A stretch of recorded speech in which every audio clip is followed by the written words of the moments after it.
discuss the definition of a Kli Sheini, literally a second vessel. You have a pot on Shabbos boiling on the fire. When that is transferred to another cup or pot or bowl, that new entity is categorized as a Kli Sheini. So we know that when there is a pot on the fire, thank you very much. By the way, this shir is based on an excellent shir by Rabbi Meir Ashkenazi, Bar Chabad, Zayin Gesund, L'chaim Barach.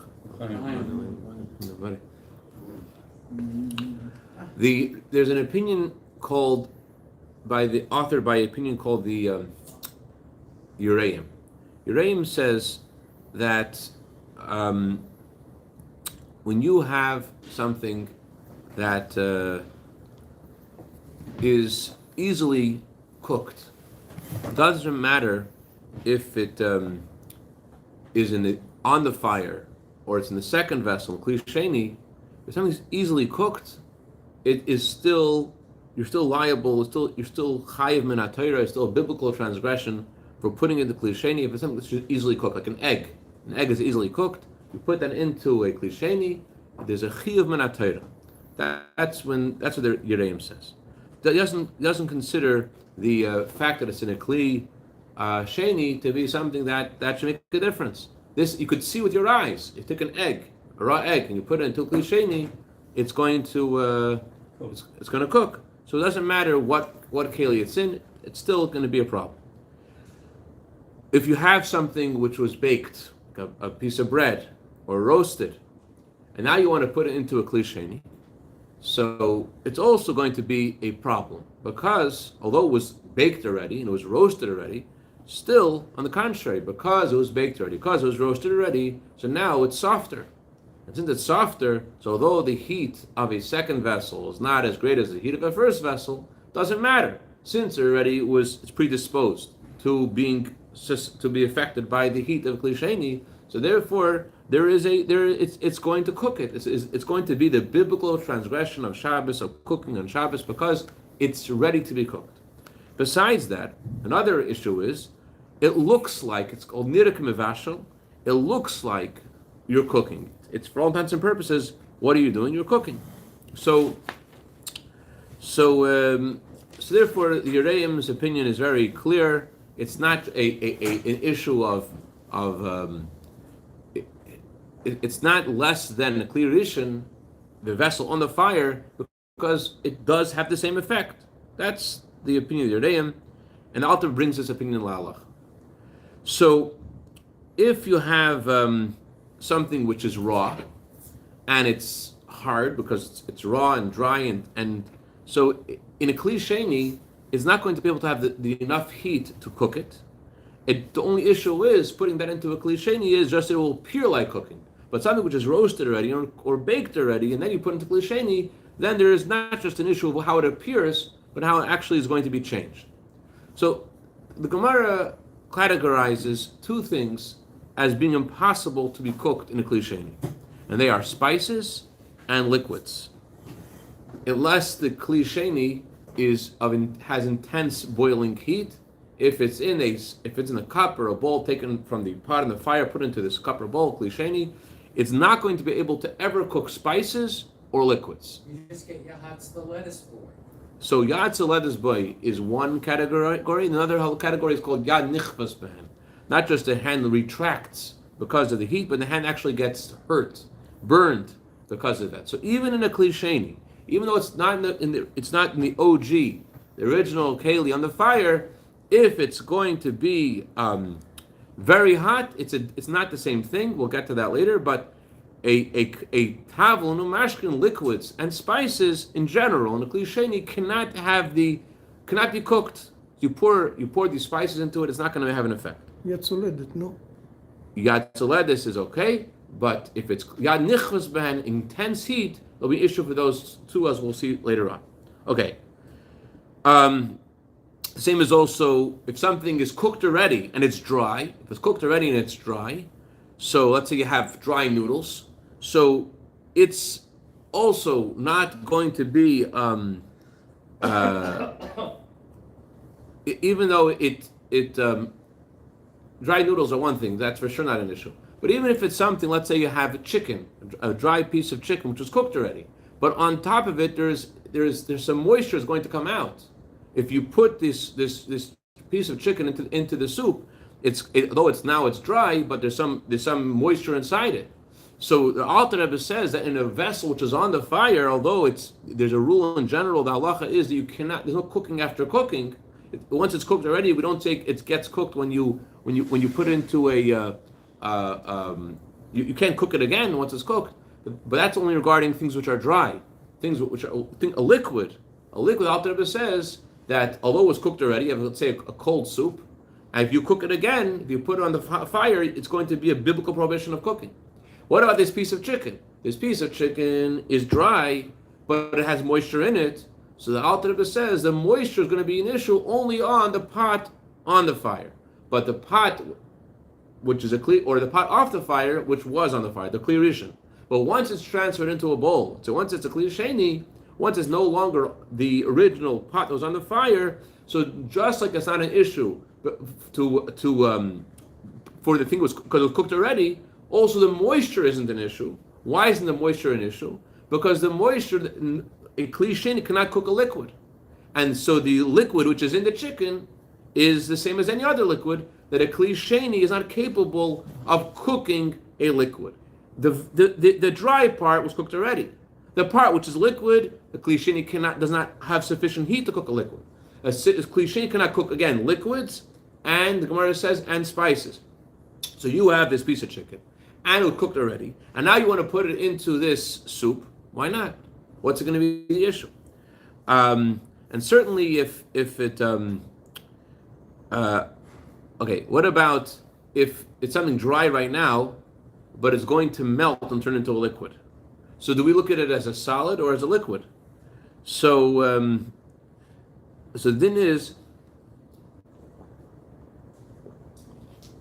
we look at it as although it turns into a liquid, we cannot say that it has the leniency of a Kli Sheini just because it turns into a liquid. Since it was originally a solid, we look at it as a solid, and if it hasn't been cooked yet, so a Kli Sheini, yes, is an issue for a Nirakim Avashal is an issue for a Kli Sheini to put something into it that hasn't yet been cooked. Don't say it's a liquid just because it melts. It still has the same status as a food, and therefore there's a problem of putting it into a Kli Sheini. What? We're going to get the coffee. All the details. I'm just putting a general thing. I'm going to go into everything specifically in details. On the other hand, if you have tavlin, if you have a spice, although the spice melts, doesn't matter because a Kli Sheini cannot cook a spice. So therefore, it doesn't matter if it melts or not. If you have a piece of chicken which is completely dry, has no moisture in it at all, so then even if the Kli Sheini is boiling hot, before I mentioned the piece of chicken going into Kli Sheini, when the Kli Sheini is just Yad Tzelaydesbay, but even if it's Yad Nichvasban, even if it's an intense heat, if it's completely dry, you ought to even put it into the pot which is taken off the fire. You ought to put it in the Kli Rishon. If it's no moisture is going to come out of this thing because it's completely dry, so not only allowed to put it into a Kli Sheini, you can put it even into a Kli Rishon, and certainly a Kli Sheini, much more so. So let's go practically a lot of general things we're talking about. You put it back into the Kli Rishon because any chicken that you cook has already some gravy on it or the fat around. Right. So you're right. So in a Kli, so if it was cooked already, a piece of chicken which was cooked already, putting into the original pot would be a problem. It would be a problem because if the gravy is going to now get hot, so there's going to be an issue. But that's only an issue you're putting into the Kli Rishon, the pot which was on the fire. But putting into a Kli Sheini, the Kli Sheini cannot cook liquid. So if it was completely, if something which is cooked and there's no liquid in it at all, there's no liquid, it's completely dry. Let's say dry noodles. We'll get into the details in a second, but completely dry noodles. There's no moisture in it at all. They're completely dry. So like a ramen soup. So those noodles, which are completely dry, what's the issue of putting them into a Kli Rishon? They're cooked already. There's no liquid at all. They're cooked. They can't cook again. So there's no problem putting the Kli Rishon either. If by a piece of chicken there's liquid inside it, and that liquid is going to heat up, even though right now there's no liquid on the outside, but there's liquid on the inside. But a piece of noodles have liquid on the inside? I don't think so. No. All right. So let's go now in details. I'm just saying general stuff now, so you know what I was talking about. It's okay. Now go into general details. Tavlin. I said before that you're allowed to put spices into a Kli Sheini. So what about an onion? What about garlic? So are they considered tavlin? Can you put onion and garlic into a Kli Sheini? Couldn't you put them into the soup? You took the soup off the fire, you put it now into a bowl. Can you put onions and garlic into it? The answer is you can. Because although you could eat an onion by itself, but an onion is meant, its main purpose that we use it for is to spice something up. And therefore, no one's going to think that you're going to put it into the Kli Sheini for the purpose of cooking. They'll know you put it there for the purpose of adding flavor, and therefore it's okay. It's not going to cook, because it can't cook, because it's a Kli Sheini. Kli Sheini cannot cook spices. And number two, no one's going to think you're cooking because they know you're just putting it there to add flavor. It doesn't need to cook to add flavor. The spice, the onion, the garlic could already add flavor without the cooking. It added flavor without the cooking. Therefore, there's no issue of putting onion or garlic into a Kli Sheini. What about carrots? Can you put garlic in the Kli Rishon? No.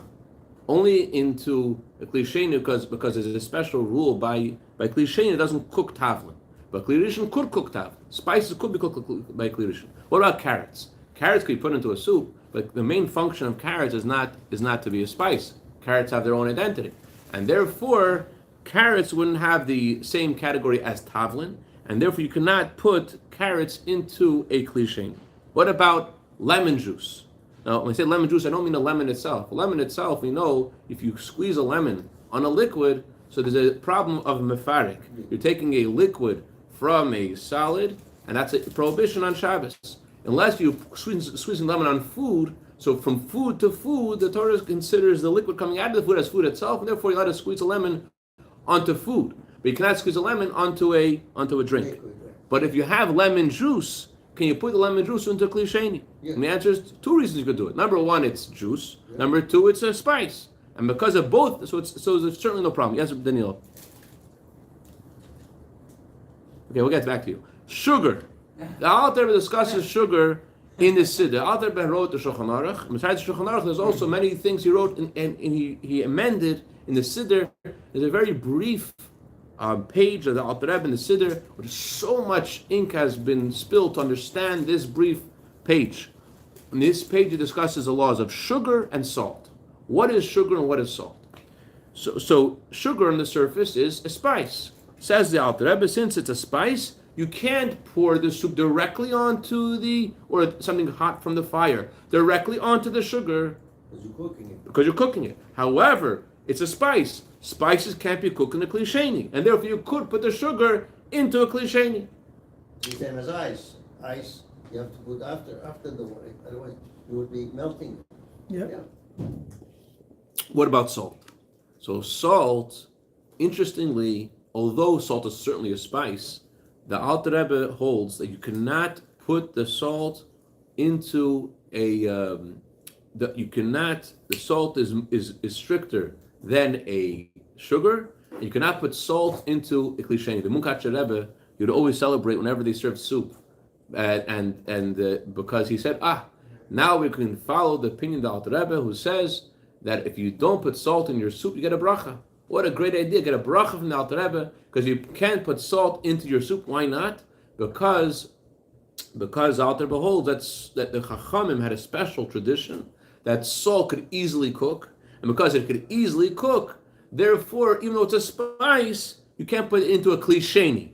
A Kli Sheini is different. When a Kli Sheini, I don't know why the Cashapp just put into Kli Sheini. Maybe that was the bracha by putting it into Kli Sheini. I wasn't there by his table. But that's what you'd celebrate. Let's be machmir and not put the salt into the soup.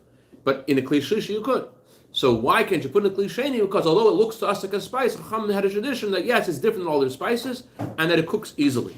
That's spices. What about oil? There is no maritime.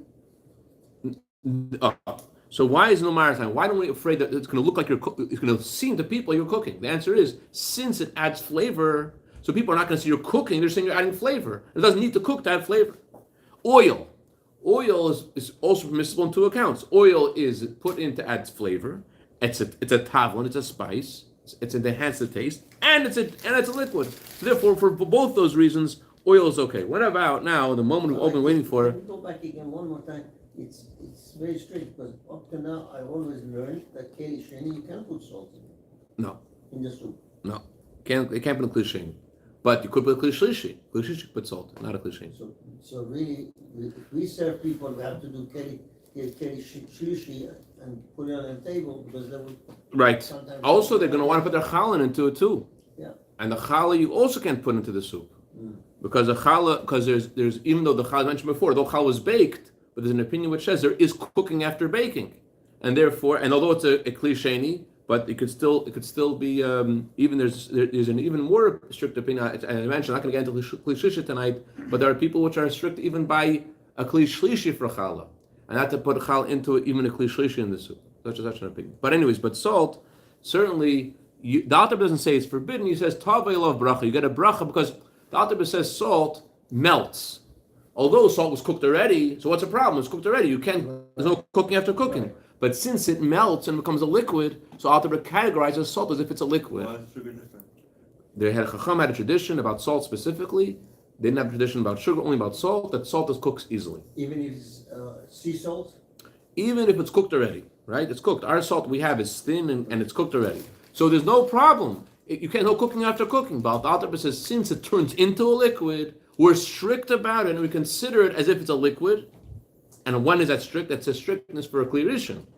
For a Kli Rishon, you can't cook a liquid in a Kli Rishon. Therefore, you put the salt in, it's still solid. No, but it turns into a liquid. So Alter Rebbe in the Siddur says, I consider it a liquid, and therefore, if you don't put the salt into the Kli Rishon, into the pot off the fire or on the fire, either way, you don't put salt into it. Says Alter Rebbe that not only that the Kli Rishon says you can't do it because it's going to turn into a liquid, and even the Kli Sheini, even putting the second case, Alter Rebbe says we have a tradition that it is going to cook. It's not like a regular spice, and therefore Tov love bracha. You have a bracha, we're not putting it into Kli Sheini either. What about shalom, which has already also liquid? Okay, so Yeah, about thick soups, shalom. Is a ladle a Kli Sheini? okay, let's go step by step. Let's go to cocoa and to tea and the coffee people asked before. One second. They also want to ask one thing. Kosher salt means it's been cooked already? Salt we buy has been cooked already. And nevertheless, all it's cooked already, still, the Alter Rebbe says, and there's no cooking after cooking, by dry things, this is dry. Alter Rebbe says, no, it's not dry. Look at it as if it's a liquid, because when it turns into a liquid, it's going to melt. And therefore, he says, you can't do it, you can't put it into a Kli Sheini, only put it into a, you can't put it into Kli Rishon, because it's a liquid. You can't put it into a Kli Sheini because it's not like spices. It's considered that it cooks easily, and therefore only can put it into a Kli Shlishi. Kli Rishon is a problem because it's cooking, it's a liquid. Kli Sheini is a problem because it's unique, it's not like a regular spice. So put it, you have to only wait till it goes into a Kli Shlishi. Okay, I got the shont soon. Let me go in the order and get the shont. If you have tea and coffee, they are not considered like spices. Why are they not considered like spices? Because the more you cook the hotter the water is, the better the stronger the coffee is. So why do we see we're leaning by spices? Because people could tell that you're just putting it for flavor. It doesn't need to cook that flavor. But by tea and coffee, it does need to cook that flavor. The hotter it is, the better the flavor. And not only that, it's not as tea and coffee not considered a spice because the tea is the whole thing. The coffee is the whole thing. You're not adding flavor to the water with the tea or the coffee. You are creating something new called coffee, as the Guinness Radam explains. So therefore, it's not considered like tavlin. It's considered like you're cooking something, and therefore, it's a problem in a Kli Sheini. You have to wait till it goes into a Kli Shlishi to add the tea or the coffee. You can't put it into a Kli Sheini, and some Chabad Rabbanim are strict also not to use tea bags on a Kli Shlishi, and better to have over here to have tea essence, which is permissible according to everybody. Because of visual or because of other reasons? Because it's so fine, it's easily cooked, and therefore even a Kli Shlishi is not the best thing. According to the Yereim says we don't look at which keli it's in, we look at it, does it actually cook? And the Yereim says this is it's so grinded, so fine, therefore it's possible that it's considered kali habishal, things which are easily cooked, and so that's the opinion of many Chabad One more reason you can find about the tea that people doesn't know that when they take from the cup the tea bag. There's another issue, yeah. There are many It's issues. also issue. Right, it's of baiter, right? Yeah. Tomara. So if you take it out, you take it with a spoon. Okay. Now, what about afkat marak? What about what's afkat marak? No, my Israeli. Come on, afkat marak. Awesome. Soup. Not soup. Instant soup. Instant soup. But did you mention instant coffee? Ramen. Yes. Instant coffee and tea are not good in the Kli Sheini. If they go in the Kli Sheini. Okay. Now, what about? Instant coffee is dissolved. That's another shot. It's not the same as tea. It's solid that's turning into a liquid. Well, so it's like sugar and salt. If it would be a spice, doesn't matter if it turns into a liquid, because a Kli Sheini can't cook a liquid. Only Kli Sheini can cook a liquid. Okay, fine. So then it's Kli Sheini should be okay then. But the problem is, even though it melts, we don't categorize it as a liquid, even though it melts. We look at it as original state. Original state is a food. Although it melts, we look at it as a solid, and we can make it lenient because it's a tavlin, because the spice is not a spice, and therefore you have to wait till it goes into a Kli Shlishi till you put in the tea or the coffee. You can't put it into Kli Sheini. So tea and coffee you have to Kli Sheini also? Yes. Okay. One more question. I'm sorry. Do we hold that you have to that you can't dye the water with there's a sheet dyer that you have to put it in a Kli Revi, you have to put the coffee. The Alter Rebbe holds that the Alter Rebbe says there's no such thing as coloring by food, so there's no issue of coloring. We don't hold no coloring by food. There's no problem of dyeing with food. Okay, if you have a instant soup or instant porridge for a baby, so even though it melts, we don't look at it as a liquid, we look at it as a solid, and therefore you cannot add it to a Kli Sheini, because the only thing to add to Kli Sheini is a liquid. And we don't look at this as a liquid, we look at this as a solid, which cannot be added to Kli Sheini. Water and other drinks, they are allowed to be added to a Kli Sheini. Okay, all this we're discussing so far is a regular Kli Sheini. However, there's a problem. Everything you learned until now is all wrong. Why? Because a Kli Sheini, the Gemara discusses a situation where you have a bath which is full of hot water. Although it's a Kli Sheini, since it's boiling hot, it's not like a regular Kli Sheini. It's considered something which is like a Kli Rishon. We consider like the pot on the fire. And so too, we have to look at all of our situations, and we have to be strict and consider that the heat that we usually have is very often not the heat of a kli of just yad zeladis bay, it's yad nichvas bay, something which could actually burn you.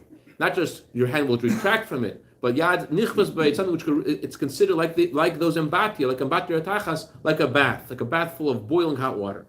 And so therefore, even though I was saying the whole time that it's Kli Sheini, this is allowed, the spices are allowed, and everything, that's only, you add water, you add liquid to it, etc. That's only if it's a regular Kli Sheini. However, if it's boiling hot, which often we have boiling hot, so we cannot add liquid or spices to it. And let's say you have a mikveh, it's very hot on Shabbos, you want to make the mikveh colder. Can you add water to the mikveh, make it colder? So our mikvahs are a problem because our mikvahs have radiators inside them. So it's not a Kli Sheini, it's a Kli Rishon. It's a pot on the fire. So adding water to the mikvah to make it colder is an issue. It's even worse than a regular bath like in those days, which even the bath in those days is a problem because it's boiling hot. But unless the Alter says you add so much water at once, that's impossible. The water you're adding is going to get heated up to the heat of a Kli of Yad Zeladis, but if it's at such a great amount of water at once, so then there is no issue of doing that because it's not going to heat up.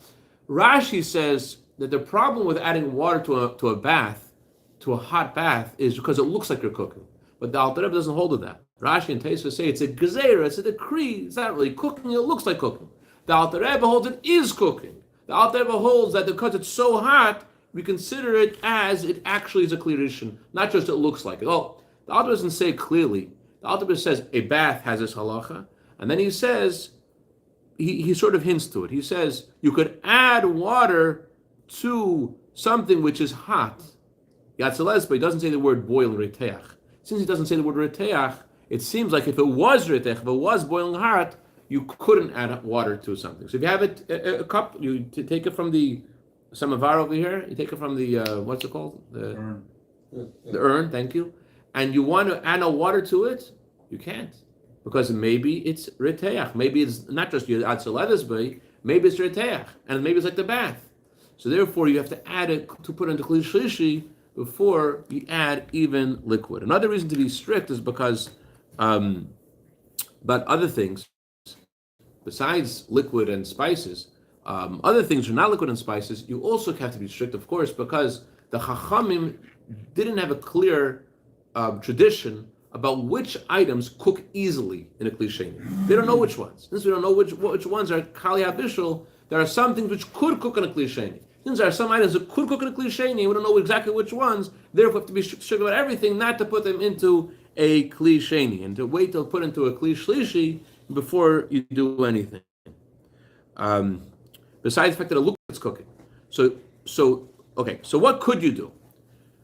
So only noodles which are cooked and they're dry, they're cooked already, or croutons which are deep fried. If it halacha says deep fried is considered like cooking because it's completely submerged in liquid.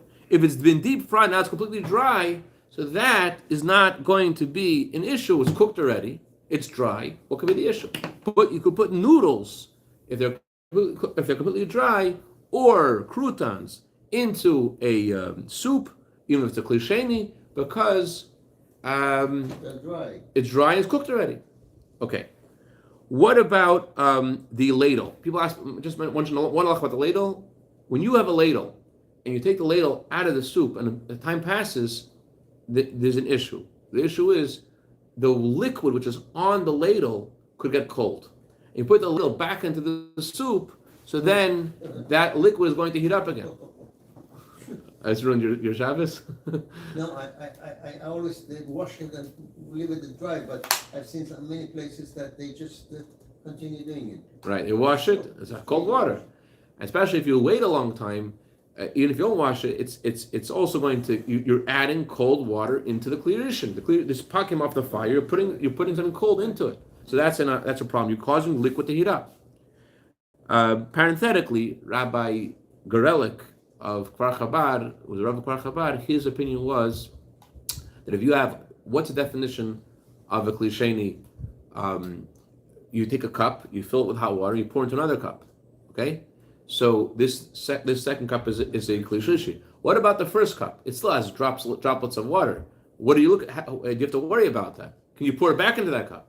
So according to Rabbi Gorelik, he says that the droplets are not considered anything. It has to be dry, but don't worry about the droplets, which are not considered anything. That's not considered important. The Alter Rebbe is talking about this, that let's say that you move it from one cup to another cup and left something in the cup, then you want to use it for another cup.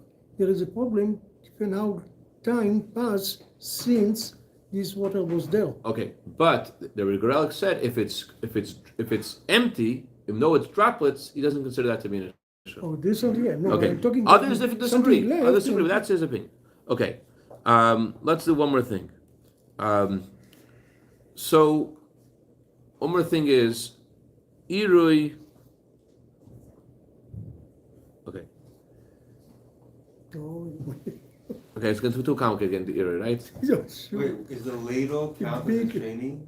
Go from No, So- not big. So the ladle is a complicated.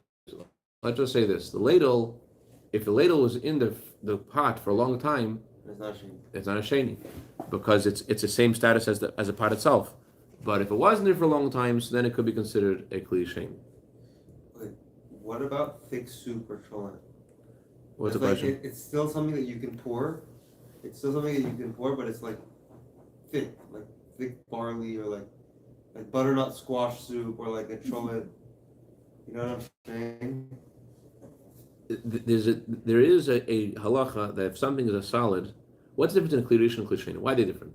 The Kli Rishon, the walls of the pot are hot, so it's not, even though you could technically have a Kli Sheini which is much hotter than a Kli Rishon, right? The Kli Rishon could be 100 degrees, and Kli Sheini comes from another pot which is hotter, and when it's put into a Kli Sheini, it could be 110 degrees. It could be hotter.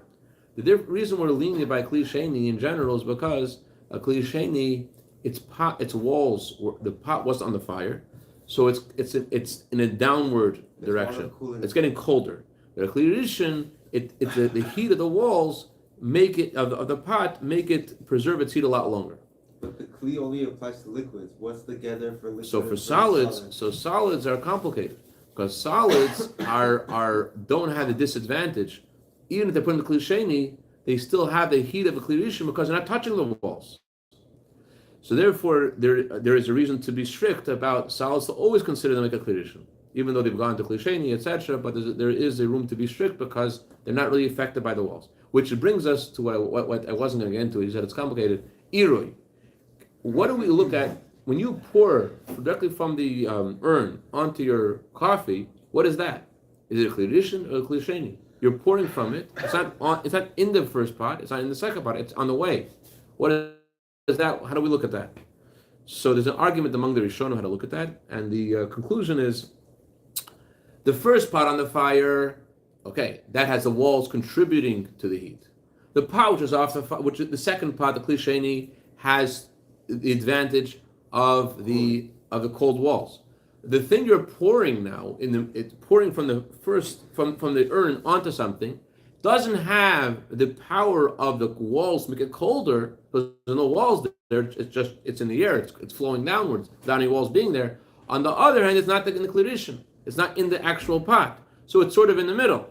And the tradition that the Chacham said that it doesn't, when it hits the coffee, the coffee's not submerged in it. It's just hitting it. It's flowing on top of it. So the words of the Chacham are ademekerle, until it cools off, until it becomes a Kli Sheini, it cooks. It cooks a little bit of it, cooks a tiny bit of it.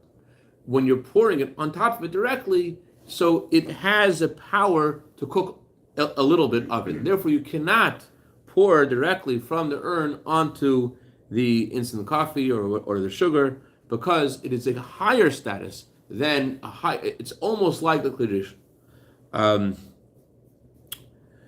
Okay, so but it only can cook a kedei clip. Only can cook the thickness of a finger, not more. And therefore, if you did do it, it's not going to make everything a problem. It's only going to make a tiny bit of it forbidden, and then the rest of it would be permissible. I wanted to get into something more, but it's so simple, very nice. You like it? Okay, good.